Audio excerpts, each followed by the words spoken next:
Good morning, and thank you very much for joining us. I am Yori Folani. Well, I have two guests today. So the first guest is Mr. Dumebi Kachikwu. Mr. Kachikwu, as you all know, is the presidential candidate of the African Democratic Congress, ADC. A fine morning to you, Mr. Kachikwu. Good morning to you. Thanks for having me. Indeed, our pleasure. I just thought we'd touch base and find out how it is coming along. That is, everybody knows that your ambition is to be the president of Nigeria. You are the presidential candidate of ADC, the vehicle by which you hope to achieve that objective. In the light of some news that has been happening in your party, your chairman, that kind of a thing, maybe the first question to ask is everything fine now? Yeah, everything in my party is okay. We've moved on there. We moved on. There were some in my party whose tenure had lapsed and they wanted to stay on perpetually, but we were able to put a stop to that. The party is planning a convention to bring in new leadership. So we're in the midst of that now. So we've moved on. We've moved on from there. Okay. Although I'm more interested in your agenda, but no less a figure than the chairman of your party seemed to be at odds with some aspects of the way the party is running. Not only that, Mrs. Patricia Akwashiki, he did say that between her and your good self, he was not too happy with the way things were going. So that's why I'm starting off with that. In case you had any comment on the whole matter about your chairman saying that the chair of the BOT at one time, Mrs. Patricia Kwachiki, and your good self, Mr. Dumebi Kachikwu, wanted to sort of wrest the party from them. Okay, when the tenure of the former chairman lapsed, that's Ralph Nwosu, the BOT chairman, the person of Patricia Kwashiki, stepped in as BOT chairman because there was a lacuna, there was a void. And in order to fill that void, she stepped in to manage the affairs of the party till we have a convention to bring in new leadership. But that issue has been sorted with, like I said, we'll move past that. We're in full campaign mode now, dealing with all the issues attendant with a campaign of this nature. I think that's the greatest challenge we face now. Okay. All right. Well, thank you for clearing the air on that. And then now moving into the business of the day, which I am sure to you must be that of acquainting Nigerians with your agenda, as it were, what Nigerians can expect from you. There's a sense in which people say that when you look at the agenda or the manifesto of most, if not all, of the presidential candidates, you will find that they are sort of similar. So I wanted to put that proposition to you and say, first of all, do you accept that, or do you think that no, on the contrary, in ADC, you have a distinct and separate agenda that people could consider? Yes, definitely, most definitely. The ADC is about the only party that has an agenda that's different from other parties. We first and foremost believe that we need to get to the root cause of our problems, identify that, and then deal with our problems holistically. So we believe that our problems are foundational, that stem from how we were structured as a country from independence. The former Royal Niger Company bettered a new company that we call Nigeria. And in the memory of this new company, they introduced things like tongue, tribe, religion, which has divided us, which has been the foundation for all the ills we have in society today. So we believe we need to go back there and start building a new foundation for this country. We believe we should have a charter that defines us and that unites us. This is the charter that Nigerians will rally around because that's what they believe in. The component parts must come together and say, this is what we want out of this nation called Nigeria. Once they sign on to this, this is what best a constitution, a framework, so that Nigerians don't gather every weekend and say they are going to Idoma or Tiv or Yoruba or Hausa or Fulani or Igbo town hall meeting. When we meet as Nigerians. We don't meet under a religious banner, under an ethnic banner. We now meet as Nigerians. That's one of the biggest challenges facing us, because most of us don't see ourselves as Nigerians. We see ourselves from the basis of tribe or religion. And that's why you have in National Assembly people who go there to represent their religion or their tribes. But once we have a charter that says we're all Nigerians, we will all see ourselves as Nigerians and fight for a Nigeria. So we are different in that stead. We also, as a party, we're the only party that actually not just talks about issues, but speaks to solutions. We believe that we shouldn't come with the mindset like you see other parties coming and saying, I have a 3.5, 5.9 point agenda. In our party, we say Nigeria is like a bucket with multiple holes, 30, 40 holes, right? If you plug 3 holes, 3-point agenda, 4 holes, 5 holes, the bucket is still leaking, and that ship will still collapse. So we believe that we should approach our problems holistically. We believe that Nigerians are the true asset of this country called Nigeria. And we have talented Nigerians who can take on all the issues we have and fix them. Nigerians are doing a good job all over the world, fixing problems in other countries. We believe that if we come together as a people, we can fix our problems. We should start seeing our problems from a different prism. When we also say Nigerians are the true assets of Nigeria, we believe that our country currently sees the population as a liability. If we were to invest in Nigerians will pay back Nigeria. We don't invest in Nigerians. That's why we have almost 50 million people unemployed in Nigeria.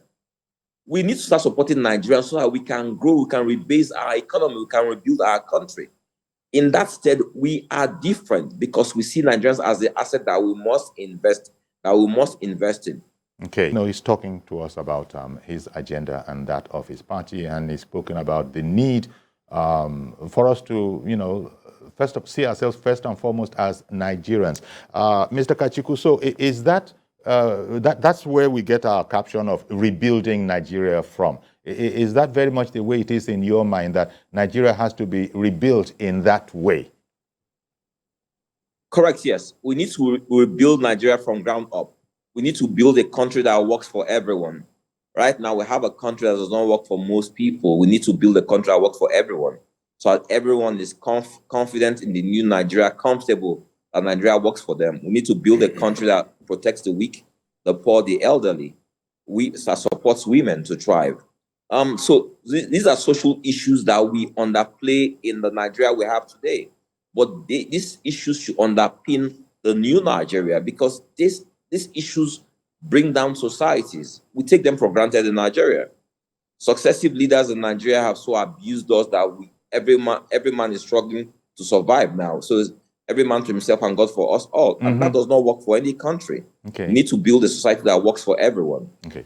Now, I'll have to be sort of leapfrogging all over the place because we don't have the time. We would have liked to have about a couple of hours to talk about your vision. I'm sure it must be that engaging. But let me just go to some of the things that most people think are top priority. Security will be number one.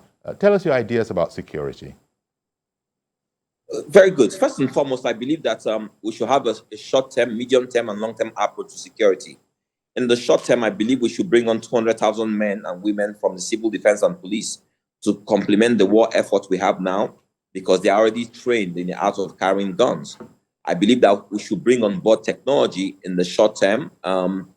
We are blind. Our security agencies are blind, and they are not able to gather as much intelligence as possible because they are blind. We can do this with technology. We need to have radar, better radar coverage across Nigeria. We need to bring on better drones with huge payloads to cover most parts of Nigeria.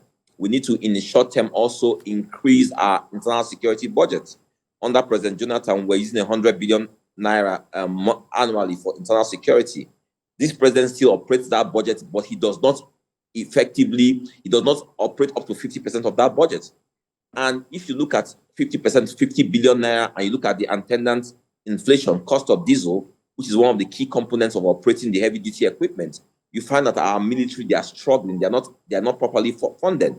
In the short term, also, we need to get Nigerians to understand that our countries are at war. Nigeria is the only country at war that Nigerians don't realize they are at war. We don't support our men and women in the military. We don't support them morally, spiritually, financially. It's not in our DNA. We feel that, okay, there's something going on in the northeast or southeast, but we don't realize that we're at war. Okay. This war should dominate our conversation so we can do the right thing, provide them with intelligence, provide them with support. Okay, then. In the medium term, we understand that the military, it takes 7 to 9 months to train a soldier, right?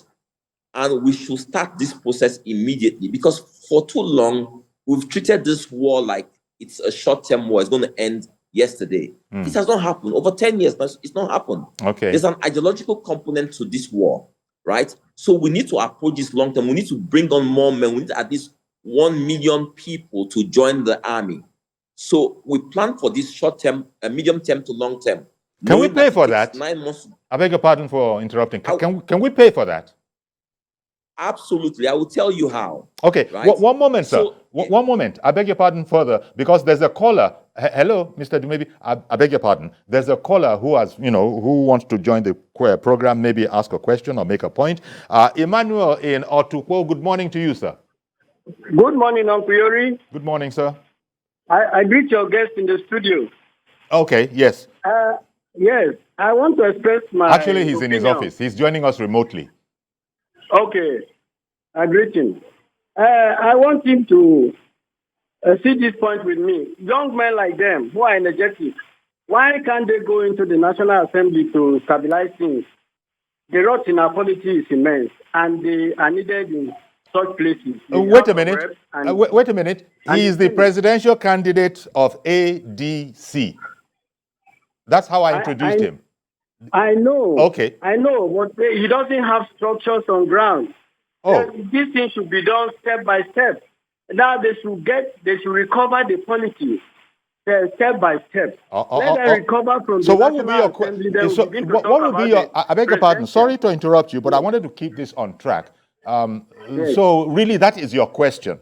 That is your question. Why did he not seek a lower office instead of the number one office? That to him. Okay. All right. I'm suggesting that to him. All right. Let's give him a chance to. Let's give him a chance to react to that. Thank you very much. I really appreciate your call, Emmanuel in Otukpo. Well, Mr. Kachikwu, you heard that. Emmanuel, I'll say this to you, Emmanuel. If you look across the world, you'll find that most nations are looking at younger people to rescue their nation. It's unfortunate that in Nigeria that we still have this mindset that we need people who are old, geriatrics, to rule us. With all due respect to the older generation, but these people are not in tune with the realities of today. And asking them to continue to rule us is a recipe for chaos and disaster, which we're seeing in our nation. You ask me that I should go to the National Assembly. National Assembly is a key position. The parliament is key. But you also understand that the executive, the president, is in the driver's seat to envision for the country, to bring people together, to manage our diversities, to look at our complex issues as a people, from economy to security to infrastructure. It takes somebody who has a different worldview that is better in the realities of the modern world to be able to do this. Now, if you ask a 17-year-old man who does not even understand that the realities of our foreign affairs of today is better in an environment different from the physical environment, how can they relate? If you see what happened last year or during NSAS, our government banned Twitter, which is the modern expression or the expression of the modern man, because they don't understand the reality of today. You saw what happened with Bitcoin, banning and unbanning, because they don't understand the complexities of today. So you need someone who is younger, who has a different worldview, who understand the intricacies of our issues today, to identify understand, break down, and present solutions that will work for everyone. All right, then. Okay, Our Mr. parents, Kachikwu. our forefathers believed in the hero mentality, that one man will be a hero that everyone will adulate. But the younger generation will believe it's a team effort. That's why I lead a rescue mission of everybody, because I believe that everyone has got something to offer.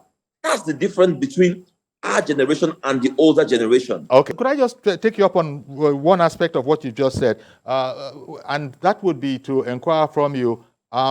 You're not talking in specific terms, are you? Maybe in general terms, because there are some seniors that are entirely aware of the lie of the ground and what's going on. So you're not saying that everybody who is in his 60s or 70s does just simply not know how to go in the world. I don't believe that's correct. exactly You're what you're absolutely saying. correct. I'm speaking in generalities, yes. But also, if looking at the reality of our politics in Nigeria, where most of the older parties are dominated by geriatrics, right?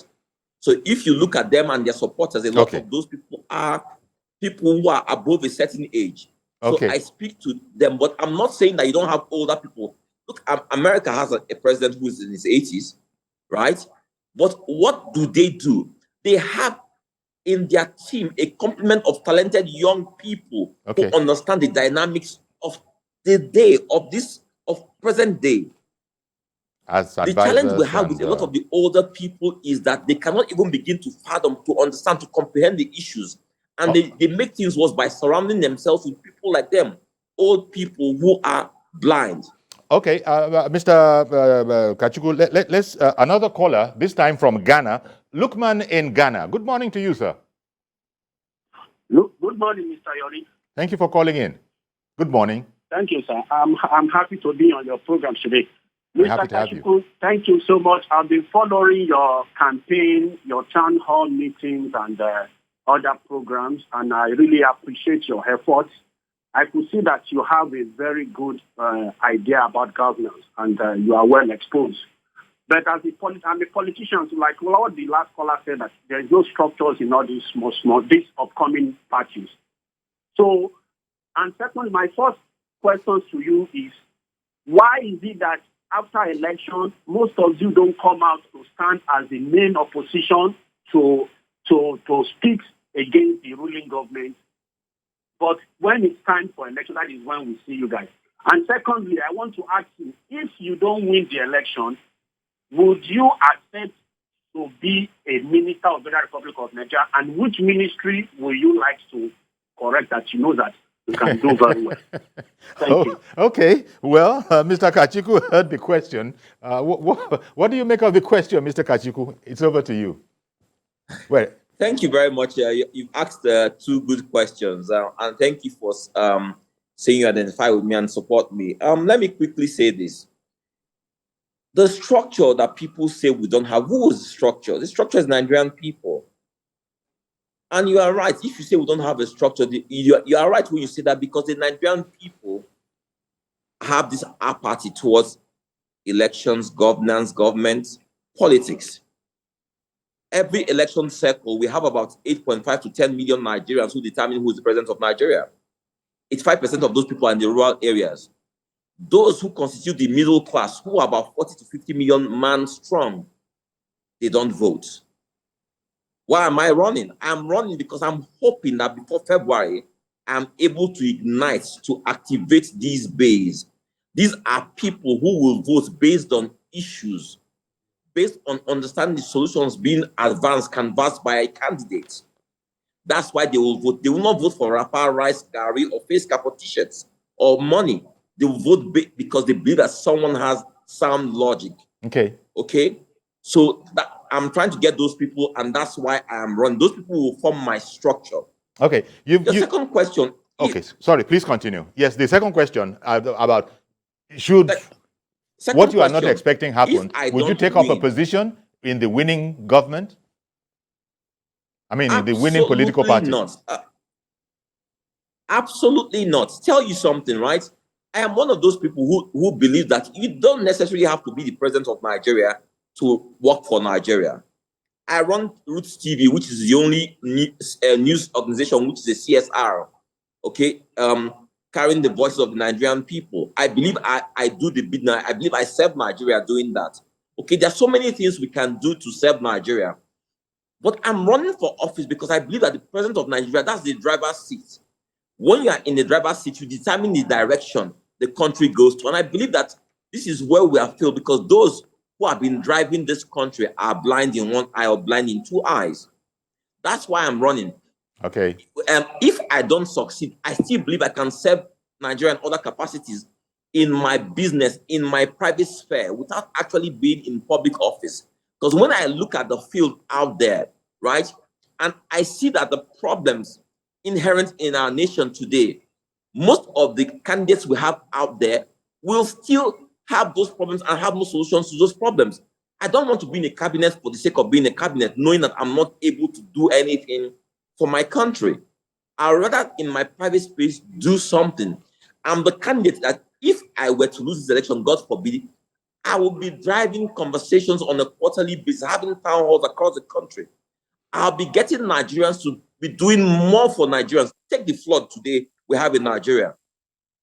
If you notice, most Nigerians have an apathy towards this. We have millions who have been affected by this flood, lost their livelihood. But what are Nigerians doing? In other countries, you see people donating to this effort. You see the richest people doing a lot for these people. In Nigeria, we don't care. Okay. We are hardened. Let me, Mr. Kachikwu, let me return to one other point that I think it was Lukman who from Ghana who made it, or it might well be yourself. I think it was yourself when you were speaking about the vast majority of people who will make the a difference are in the rural areas. And as you know, most modern contestants, yourself not excluded and not accepted, the social media, the internet is very, very important. Yet you have heard people observe that, look, elections are not won on the internet, the fact that you communicate internet. How would you respond to that, especially as you had said, people asking for structure? What is structure? People is the structure. Now the people in the rural areas, the local government people, so to speak, those are the key people. How is it going to work with you? What are your thoughts on this? Okay, the greatest way for one to be able to reach the middle class I spoke about, who have an apathy or who are not involved in this space right now, is using the media. So you are either using social media, you are using mainstream media, what have you, right? The problem is because they have an apathy. And apathy is psychological, it's social, is mental. It's difficult to break through. So you have to have a sustained message. You have to get these people who have this attitude. I beg, we have seen these people finish, they're all the same. You have to break through with a sustained message that these people eventually they start listening to you. The good thing about the current electoral act is that it gave us some time for people to hear us, for people to see us, right? That's the good thing about this. So we have to keep on, we have to stay on message, stay on track for these people to get to see us. Previously, what will happen is that within 2 months from primaries, you already have elections. You don't have enough time. It's only those with deep pockets who can go around the country, who they already know. But now, people can see us. The caller from Ghana said he knows about me, right? Because he's gotten to see me, to hear me. Have enough people heard me? Absolutely not. I still need to put in a lot of work. Okay. The greatest challenge to this also is the media, the role of the media in this dispensation. The media seems to be doing a yeoman's job, yes, in bringing on board people like me, just the way you have me on your show this morning. But let me tell you the most difficult aspects where the media is failing. Every political season, media organizations will increase their rates by almost 300%. Okay. Ask yourself how a damn ballot candidate can pay for a jingle in mainstream media when they've increased their rates by 300%. Some media organizations are charging as much as 1 million naira, 900,000 naira for a 1 minute spot, a 6-second spot. Yeah. How does that work? How are you guys helping democracy if you have this attitude? That's the way it is around the world. Sorry, Mr. Kachikwu, that's the way it is, as you well know. You don't need me to tell you. That's the way it is around the world. tell you what I want you to find out. Please Sure. find out if in America, come election cycle, if they increase their rates for political ads. Oh, okay. What you're saying is not- that they increased it for political ads, not that the cost of media is Exactly. high. No, they increase for political ads, and Okay. this is unpatriotic. Okay. This is so wrong. Okay. Someone who's going for House for Assembly, how can people see him if he cannot get on media? But how can he afford it? Well, that's how where do you deep pockets. charging 1 million naira for a 60-second ad I hear in you, sir. Nigeria? Well, so it's so wrong. Well, I'm sorry, we've run out of time, and there's so much more in there that I would have liked to hear about. But I want to thank you for coming on our program this morning and telling us some of those key areas. You've given us food for thought, as a matter of fact. People should just think about some of these things that you said, mainly brought on by people who called into the program. Thank you very much, Mr. Dumebi Kachikwu, ADC Thanks for having me. Always a pleasure talking to you. All right, then. Our pleasure. Thank you very much.